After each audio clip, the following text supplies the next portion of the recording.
Graça e paz, queridos irmãos. É uma grande alegria para nós voltar para casa. É muito bom quando a gente vê os efeitos da passagem do tempo sobre famílias e sobre irmãos com os quais nós convivemos e com os quais nós crescemos.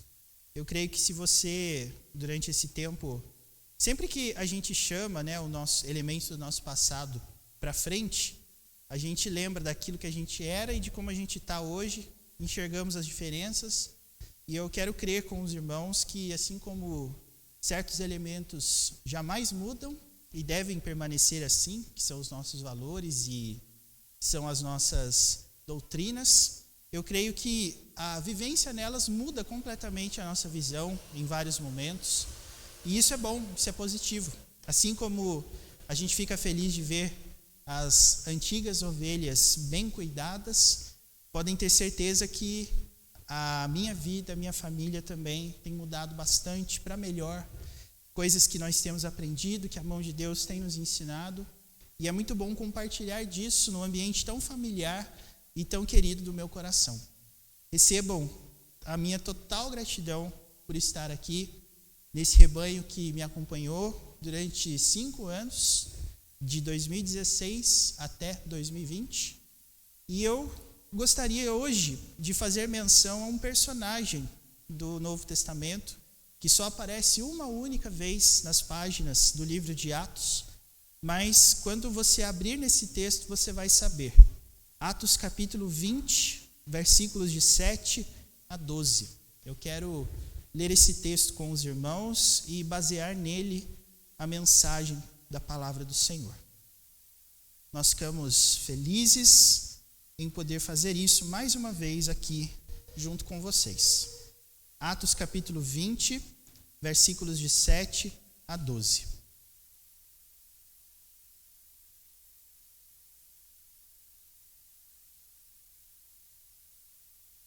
Quero ler a palavra do Senhor e pedir para você acompanhar. Atos capítulo 20, versículos de 7 a 12. Assim nos diz a Escritura. No primeiro dia da semana, estando nós reunidos com o fim de partir o pão, Paulo, que deveria seguir viagem no dia imediato, exortava-os e prolongou o discurso até a meia-noite. Havia muitas lâmpadas no cenáculo onde estávamos reunidos. Um jovem chamado Eutico, que estava sentado numa janela, adormecendo profundamente durante o prolongado discurso de Paulo, vencido pelo sono, caiu do 3º andar abaixo e foi levantado morto. Descendo, porém, Paulo, inclinou-se sobre ele e, abraçando-o, disse: Não vos perturbeis, que a vida nele está. Subindo de novo, partiu o pão e comeu, e ainda lhes falou largamente até o romper da alva, e assim partiu. Então conduziram vivo o rapaz, e sentiram-se grandemente confortados. Amém. O versículo 10, meus irmãos, nos diz assim: Descendo, porém, Paulo inclinou-se sobre ele e, abraçando-o, disse: Não vos perturbeis, que a vida nele está. Vamos orar mais uma vez, pedindo a iluminação do Senhor? Grandioso Deus, nosso Pai bendito, Tu és merecedor de cada palavra que foi declarada pelo nosso coração, por meio das orações e canções, e Tu também és digno neste momento da nossa atenção, da nossa concentração, para que tudo aquilo que for pregado, tudo aquilo que for anunciado, o seja não por voz humana, mas pela iluminação do Teu Espírito Santo. Que assim, ó Pai, o Senhor fale e edifique o nosso coração. Mortifique e reavive, ó Deus, as emoções, os pensamentos e aquilo que provém das Tuas mãos. Queremos Te agradar em espírito e em verdade. E queremos, Pai, que as nossas ações demonstrem a transformação que recebemos da parte do Senhor. Abençoa mais uma vez, Pai, este amado rebanho, com mais uma porção e fortalecimento da Tua palavra. É isso que nós pedimos em nome de Jesus. Amém. O personagem em questão, queridos irmãos, ficou famoso na iluminação aqui dada ao Senhor por Lucas, por ele ter adormecido durante um sermão e ter morrido. Dormir durante o culto eu acho que é algo comum, mas morrer por causa disso, não. E é exatamente por isso que essa história é importante para nós. Por quê? Porque hoje eu poderia usar esse texto para ameaçar você nessa noite. Olha o que aconteceu com a última pessoa que dormiu no culto. Mas eu tenho certeza que essa história não está aqui por acaso ou por uma simples questão de informação. Existe um motivo para que esse detalhe do ministério de Paulo fosse contado para nós. Eu acredito que quando nós nos interagimos, não é, com essas histórias, nós precisamos olhar para elas não só como histórias, como relatos, porque relatos podem e não podem se repetir. Nós não vemos a história se repetindo exatamente como ela está narrada em vários momentos da nossa vida. Mas os princípios aqui enunciados eu creio que são muito úteis para nós, e eles mostram, meus queridos irmãos, duas coisas que a palavra de Deus provoca quando ela é pregada. Eu, pessoalmente, me sinto muito à vontade para falar sobre isso, porque eu acredito que eu vi isso acontecer enquanto eu estive com vocês, tenho visto no meu novo campo, e eu tenho certeza que os irmãos continuarão vendo esse tipo de coisa acontecendo ao longo de toda a trajetória. Por quê? Porque a palavra de Deus não muda. Quem a inspirou é o mesmo. E nós cremos que essas coisas não mudam conforme a sociedade muda. Por isso, os efeitos da palavra de Deus sobre o povo são sempre os mesmos. Cabe a nós termos a sabedoria dada pelo Espírito Santo para identificar isso e assim corrigir os problemas e as dificuldades que podem acontecer quando esses efeitos são percebidos. Por isso, meus irmãos, eu queria dar esse título para a nossa meditação nessa noite. Quero falar sobre os efeitos da palavra pregada nos nossos corações. E aqui nós vamos dividir esse texto em duas partes. Uma, versículos de 7 a 9, a outra, versículos de 10 a 12. Uma estrutura simples, mas que vai nos ajudar a compreender o que estava acontecendo aqui. Pois bem, irmãos, quando nós observamos o que aconteceu, pelo seu caráter inusitado, não é? Nós temos que nos perguntar, por que esse jovem chamado Eutico, citado pela primeira e única vez no Novo Testamento, foi contada nesses termos? Por que ele dormiu quando o apóstolo Paulo pregava? Em se tratando do apóstolo Paulo, conhecido pelos seus escritos, não é? Conhecido pelas suas contribuições à igreja por meio das suas cartas e ensinos, nós sabemos que nós estávamos lidando aqui com o principal dos pregadores daquela época, um dos grandes mestres que o Espírito Santo deixou para a igreja. Há quem cogite a possibilidade do apóstolo Paulo ser um pregador de péssima qualidade. Por isso é que Eutico dormiu no sermão dele e morreu. Outros vão dizer que Eutico estava cansado, talvez pelo seu trabalho, pela sua dedicação às outras coisas durante a semana, e por isso que ele dormiu no sermão. Seja qual for a possibilidade que você admita para explicar esse fenômeno, eu creio, queridos irmãos, que isso precisa ser entendido num contexto um pouquinho mais amplo.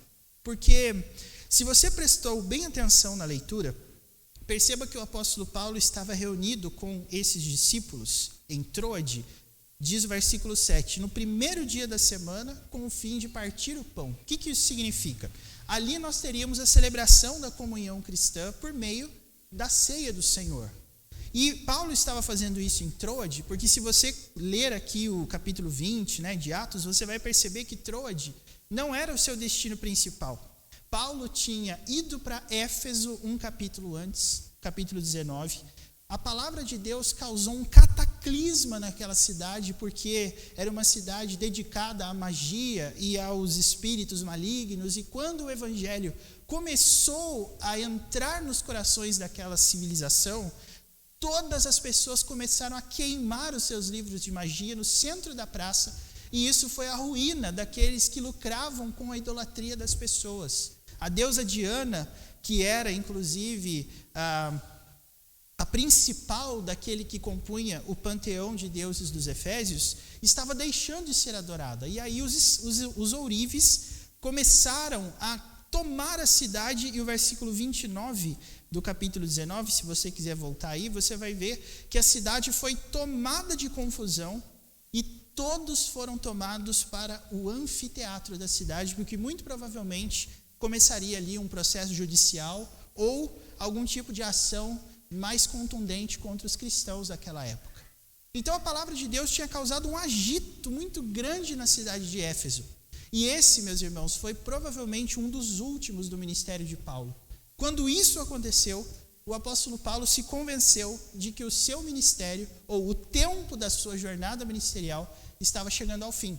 Por isso ele faz um tour, por assim dizer, pelas cidades ao redor, Assos, Mileto, até que ele manda chamar os presbíteros de Éfeso quando ele estava em Mileto e faz um último discurso para eles dizendo: o Espírito Santo está me dizendo que vocês não vão mais ver o meu rosto.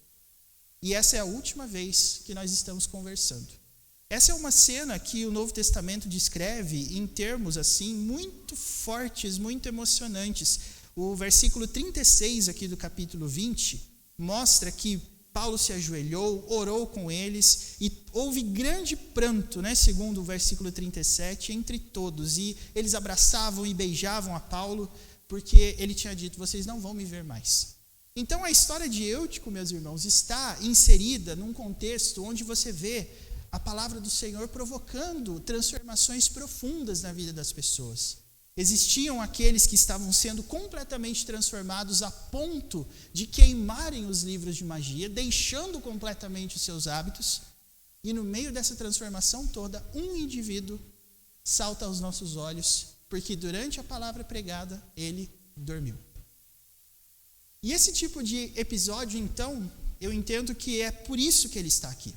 A palavra de Deus é capaz de muitas coisas, mas ao mesmo tempo, parece que há corações que não são muito sensíveis à pregação da palavra. Essa mesma pregação que muda e transforma completamente, às vezes deixa outros completamente amortecidos e insensíveis.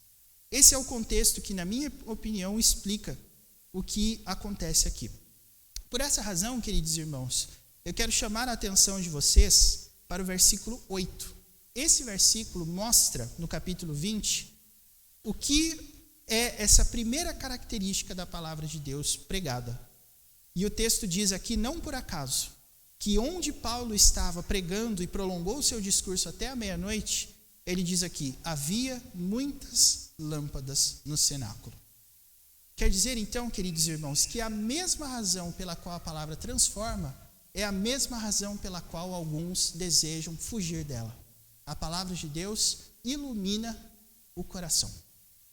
E é uma experiência muito curiosa, porque há pessoas que sabem que estão percorrendo caminhos de morte, que estão percorrendo caminhos que não levam à salvação, e que quando a palavra de Deus brilha a sua luz sobre elas, elas entendem o seu estado e elas procuram desesperadamente por uma mudança. E quando isso acontece, a mudança é radical, a mudança é total, e os hábitos antigos são abandonados com muita força, porque há uma consciência estabelecida no coração de que eles não podem mais ocorrer. Mas ao mesmo tempo, quando a palavra brilha a sua iluminação no coração, existem algumas pessoas que resistem a essas transformações tão necessárias na vida. E eu não sei se você, talvez algum tempo atrás, isso fosse mais presente do que é hoje. Mas nós hoje, por vivermos uma época que é avessa a qualquer tipo de verdade, nós temos notado um movimento da igreja que é inclusivo de pessoas que têm, talvez ali, anomalias de pensamento, ou mesmo hábitos que não são nem saudáveis e nem justos, mas que querem continuar como elas estão. Então hoje há pessoas que procuram igrejas que não proíbem, por exemplo, jogos de azar, que não proíbem o fumo ou as drogas, que não proíbem a bebida, que não proíbem o sexo antes do casamento, que não proíbem a prática da mentira ou quaisquer outras práticas que a palavra de Deus proíbe. Você consegue ver esse movimento na nossa sociedade hoje, cada um buscando aquilo que melhor agrada o próprio coração. A palavra de Deus, meus irmãos, não pode ser amoldada aos nossos prazeres. Sabe por quê? Porque onde a palavra de Deus é pregada, eu e você não conseguimos esconder qual é a nossa verdadeira posição em relação a ela. Sabe como é que eu sei isso? O discurso prolongado do apóstolo Paulo, meus queridos irmãos, fez apenas uma pessoa dormir. Eu não sei se Paulo era um bom pregador. E confesso que eu sempre olhei esse texto com um certo consolo. Como assim? Se até no sermão do apóstolo Paulo as pessoas dormiam, quando eu pregar, com certeza isso vai acontecer também. Então, acontece com todo mundo. Mas a questão não é essa, meus irmãos. A questão é que esse sono, nesse contexto, implica dizer o seguinte: há pessoas que não demonstram vontade de adequar o seu pensamento, de adequar as suas vontades àquelas vindas da palavra de Deus. E para quem acha que esse estilo de vida é possível, que você pode ir para uma igreja, pode gostar do que você ouviu, mas aquilo que você não gosta você descarta, a consequência desse tipo de pensamento é ilustrada perfeitamente pela vida de Eutico. Por quê? Não é possível nem dizer que o fato de estar escuro é que levou Eutico ao sono, porque o texto diz, havia muitas lâmpadas ali. Então, estava bem clarinho, talvez não com a força de uma lâmpada elétrica como essas que a gente tem hoje, mas não era para Eutico dormir.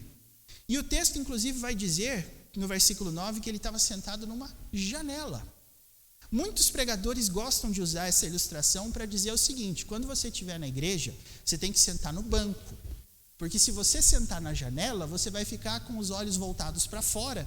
E aquilo que acontece fora vai fazer com que o seu interesse fique maior no que está fora do que está dentro. Por vários anos eu tive muita dificuldade em enxergar esse princípio nessa ilustração. Mas uma coisa é verdade: sentar na janela, ao invés de sentar ali ao redor, onde o apóstolo Paulo estava, pode ser explicado ou pelo grande número de pessoas que estava ali e não tinha lugar para sentar, ou pelo fato de que Eutico não se via muito assim interessado naquilo que o apóstolo Paulo estava falando. E o que aconteceu com Eutico, queridos irmãos, como eu disse, explica muito bem o que acontece quando você seleciona o que você gosta de ouvir ou não na palavra de Deus. Você fatalmente vai ser vencido pelo seu sono. E o sono aqui na Escritura, se você ver o que o próprio apóstolo Paulo diz, você vai ver que em Efésios, curiosamente, ele vai chamar isso aqui de sono da morte, no capítulo 1 e no capítulo 2.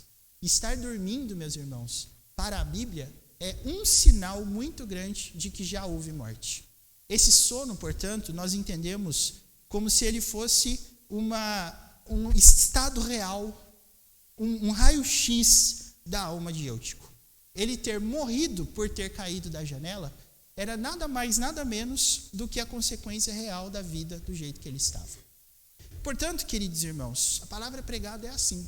Ela mostra o que eu e você temos, o que eu e você somos, o que eu e você pensamos da palavra. E num mundo onde há muitas opções para nós ouvirmos e escutarmos e visualizarmos por meio da internet, por meio da televisão, eu acredito que o exemplo fica ainda melhor.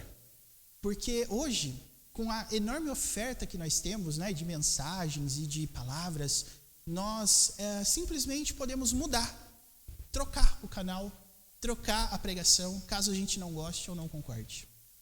E nisso você vai ficar naquela eterna busca. Qual é a igreja que eu deveria estar? O que a palavra de Deus mostra para você é que você não pode procurar uma igreja que diga o que você deseja ouvir ou o que você acha certo. Caso contrário, esse é o seu destino. Você vai ser vencido pela sua condição, você vai cair e você vai morrer. A palavra de Deus, meus irmãos, mostra o final da sua história, se você for assim. Por isso, antes de nós passarmos para o segundo ponto, eu quero dizer para você, pouco importa se Paulo era um bom pregador ou não, se o discurso dele estava chato ou não, pouco importa se Eutico tinha trabalhado durante o dia ou não. O que importa é o seguinte: ele não suportou as luzes que, figuradas ali pelo versículo 8, estavam brilhando sobre o seu coração. É por isso, meus irmãos, que muita gente fica por causa da luz, mas é por isso também que muita gente sai. É por causa dessa mesma luz.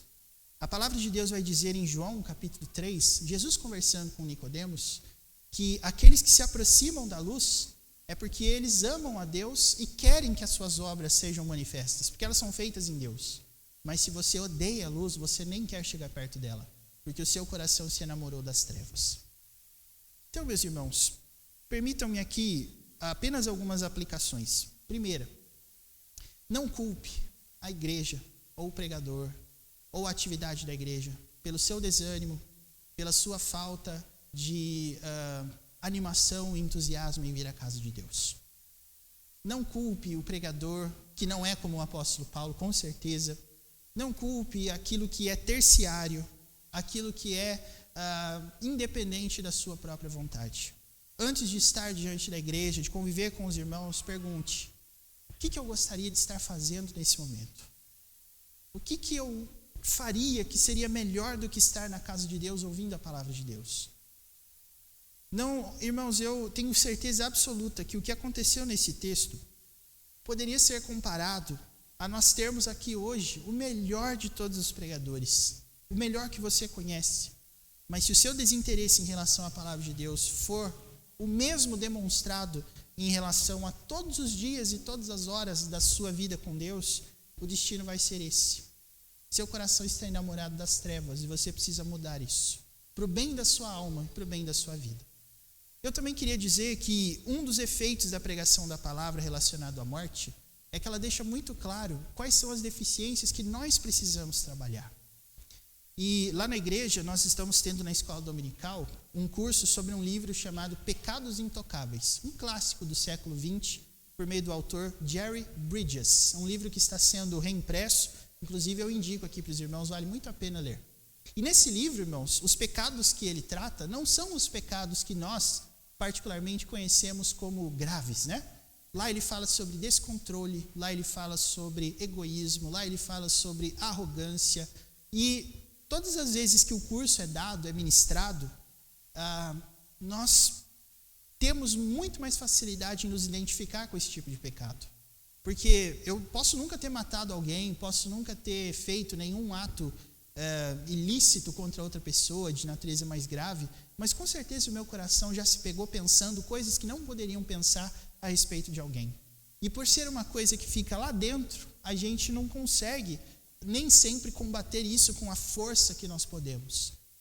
E eu creio que o exame mais aprofundado da palavra de Deus é assim. É quando nós olhamos para aquilo que ela diz e nós começamos a nos identificar. E nós começamos a perceber o lugar ficando até um pouco desconfortável, porque está falando comigo, está falando com você. Então, antes, meus queridos irmãos, de sabermos se nós queremos ou não estar na casa de Deus, devemos notar: a palavra de Deus ilumina. E é isso que determina se nós queremos ou não permanecer diante, expostos à sua mensagem. Ela trabalha em nós coisas que precisam morrer. E assim, se você acha que matar hábitos é ruim, eu creio que o que aconteceu com o Eutico é pior. Então você tem uma opção: ou você mata os hábitos, como diria um pastor puritano do passado, ou você mata o seu pecado, ou ele mata você. Essa é a escolha que está diante dos nossos corações no dia de hoje. E o segundo ponto que nós percebemos é que a tragédia da morte desse jovem foi algo que chamou a atenção do povo. Nós vemos relatos, meus irmãos, de muita coisa diferente acontecendo na igreja. E no livro de Atos, essa não é a segunda morte, ou melhor, essa não é a primeira morte relacionada a culto. Nós vemos que em Atos capítulo 5, Deus também eliminou um casal, Ananias e Safira, porque eles mentiram em relação à oferta que eles haviam consagrado. Deus os matou. E essa aqui, portanto, é a segunda ocasião onde uma morte acontece relacionada ao culto. PS, graças a Deus que isso não acontece hoje, né, irmãos? Já pensou? Mas, de qualquer forma, essa segunda morte foi resolvida pelo apóstolo Paulo, porque o versículo 10 diz que ele foi até lá, se inclinou sobre ele, o abraçou, e ali ele voltou a viver. Isso mostra, então, que a morte de Eutico foi diferente da morte de Ananias e Safira. Enquanto Ananias e Safira, é dito lá em Atos 5 que eles mentiram para o Espírito Santo, muito provavelmente blasfemaram, e isso não tem perdão, ou seja, eles tentaram parecer transformados sem ser, isso é condenado pela Escritura e é um pecado sem perdão. Nós vemos aqui em Eutico alguém que foi sujeito aos problemas da própria natureza, não reagiu bem à Escritura e por isso ele morreu caindo do 3º andar. O fato de Paulo tê-lo ressuscitado é uma boa notícia. E eu creio que essa boa notícia é justamente o que nos faz pregar a Escritura. Porque nós não estamos simplesmente pregando um código moral ao qual você precisa se adequar com toda a força do seu coração e o menor dos deslizes vai deixar você indigno de continuar na casa de Deus. Não, queridos irmãos, a boa notícia para nós nesse texto é que a palavra de Deus não é apenas luz, mas nas palavras do versículo 10, a palavra de Deus é vida. E no versículo 11, a palavra de Deus é pão, a palavra de Deus é alimento. A palavra de Deus tem um poder muito bonito de tirar do nosso coração aqueles hábitos, aqueles costumes que algumas vezes incomodam a nossa comunhão com Deus e substituí-los por uma afeição nova, substituí-los por um amor pela Escritura, por um amor por Deus que nos faz então não ter saudades do nosso pecado, mas deleitar o nosso coração nessas novas descobertas que a palavra de Deus nos proporciona. O que nós estamos falando, portanto, não é que você precisa ser perfeito para entrar na casa de Deus e ser digno da casa de Deus. O que você e eu precisamos é entender que aquilo que a palavra de Deus mata o nosso pecado, ela substitui com coisas muito melhores, que de fato alimentam, sustentam e fazem a nossa alma ter vida. Não basta simplesmente você se ver como alguém que está indigno de merecer as coisas, mas você precisa se ver como alguém que precisa ser preenchido pela Escritura. Irmãos, sabem, uma coisa que me chama muita atenção nesse texto é que o apóstolo Paulo chama Eutico à vida de volta e ele não diz para ele coisas do tipo assim: amigo, vai lavar o seu rosto, volta para casa, dá uma dormidinha, uma descansadinha, depois você volta aqui. Não. O texto diz, meus irmãos, que Paulo já tinha prolongado o discurso dele até a meia-noite. Vamos imaginar que eles começaram as atividades no horário que a gente começa, os nossos cultos, né? 6h30. Então nós tínhamos ali um culto já com duração recorde, 5h30. Quando Eutico morre, alguém pode ter chegado para Paulo e falado assim: viu, Paulo, vamos encerrar porque já está ficando chato, né?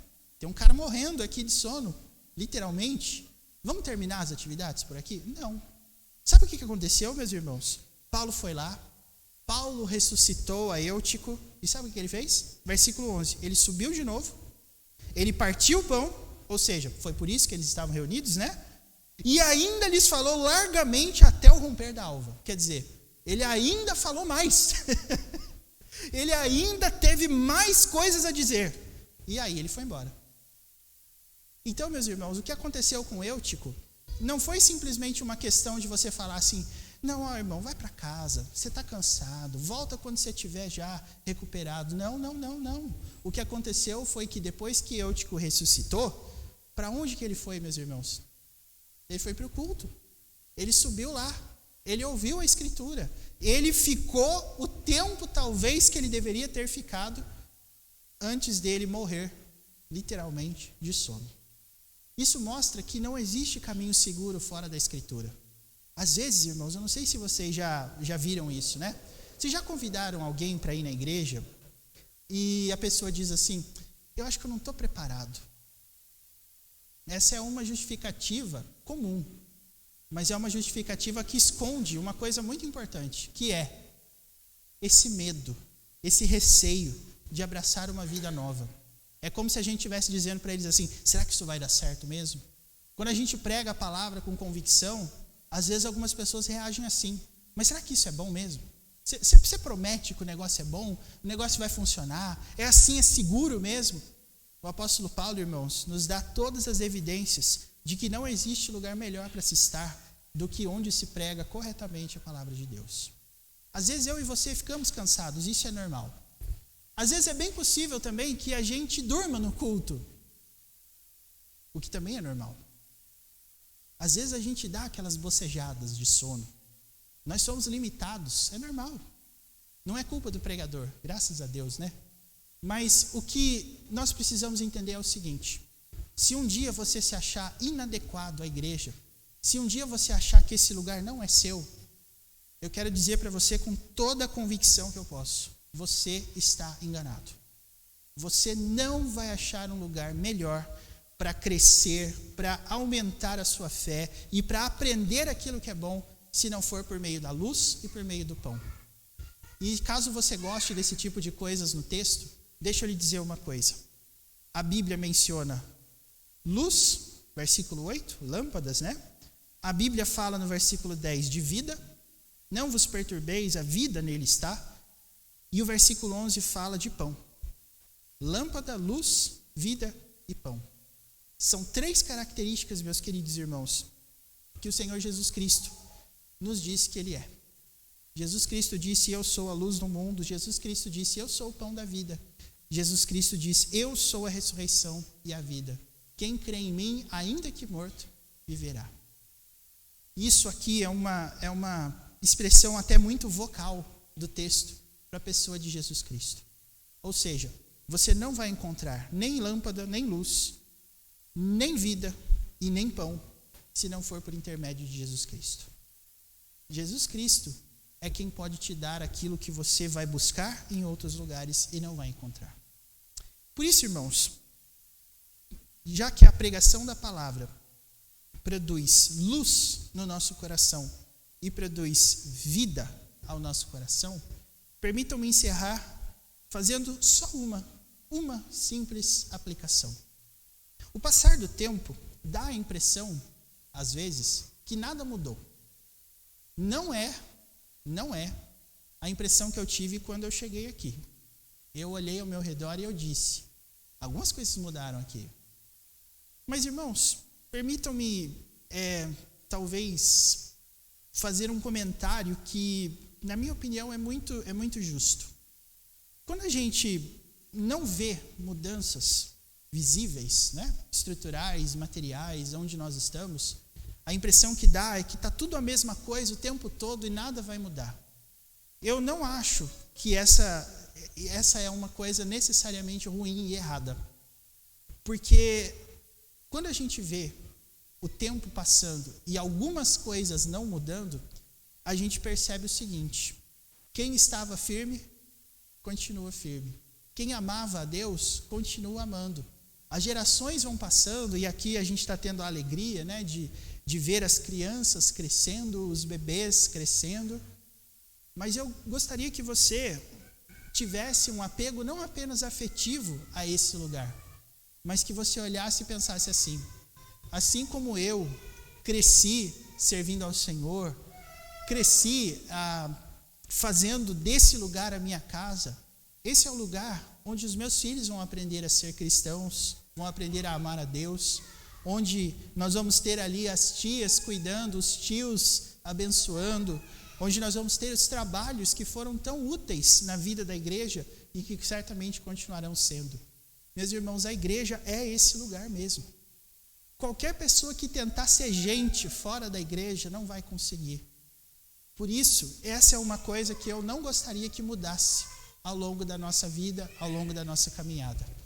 Pode ser que Deus não acrescente almas novas no sentido de pessoas totalmente novas, mas considere uma vitória se os seus filhos andarem aqui, se os seus netos andarem aqui, do mesmo jeito que você andou, do mesmo jeito que você está andando.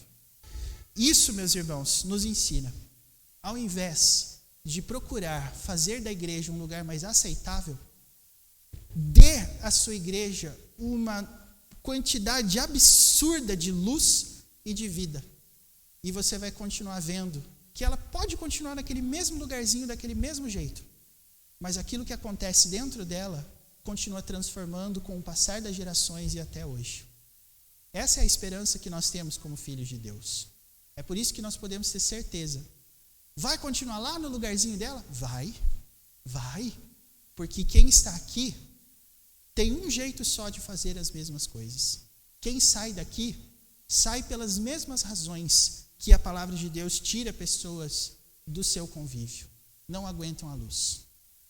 Há um ateu, cujo nome me foge agora, mas ele tem uma frase que com todo o desdém próprio de alguém que se acha mais inteligente, diz assim que o cristianismo é apenas uma história bobinha para pessoas que têm medo do escuro. Mas um dos grandes apologetas desse tempo disse o contrário. Se eu não me engano, foi John Lennox que falou isso. Na verdade, o cristianismo é uma história verdadeira, mas quem acha falsa são as pessoas que não têm medo do escuro, mas têm medo da luz. Portanto, tenha uma certeza no seu coração. Tem certas coisas que não podem mudar. E todas as vezes que a palavra de Deus mortificar coisas no seu coração, tenha certeza, é ela mesma que vai fazer vivificar aquilo que agrada a Deus e que glorifica a Deus. Ele substitui os amores antigos por amores novos, por corações novos. E isso é a verdade inominável de todos os tempos. E que assim, queridos irmãos, essa seja a verdade, a luz, a vida, o pão que nós continuamos a encontrar aqui por todos os dias. E que Deus continue abençoando vocês para a honra e glória do nome dele. Amém. Louvado seja Deus.